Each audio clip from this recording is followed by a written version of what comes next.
in the previous video, which I put its link here and also in the description, I talked about differences between Oracle JDK and OpenJDK. Now I want to show you how to download and install JDK. But before that, I want to mention that you can use Oracle JDK for personal use without any licensing problem.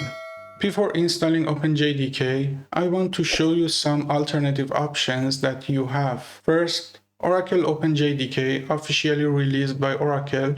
It's one of your options for OpenJDK. You can find it on openjdk.org website, but the binaries and downloads are actually located at jdk.java.net website.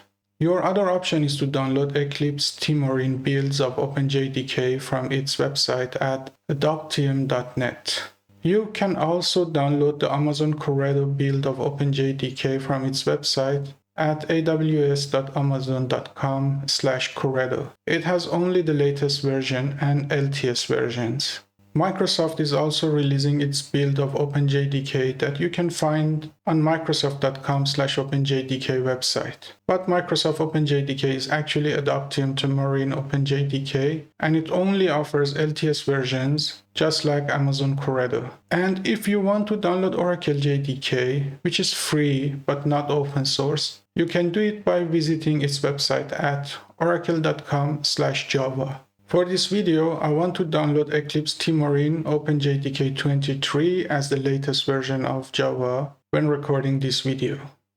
So open your browser and go to adoptium.net. Click on Other Platforms and Versions and select the one that is matched with your system. I want to go with Windows, x64 for architecture, and JDK, and for the version 23. Then download the MSI file and then open the file to install it.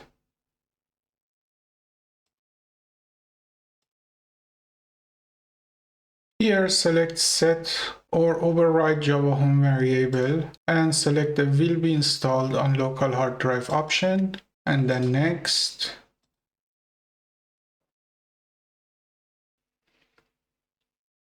And it is done.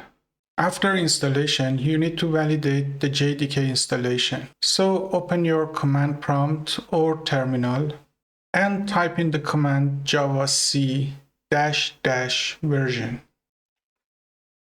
And then press enter. You have to see something like this, javac and the version here.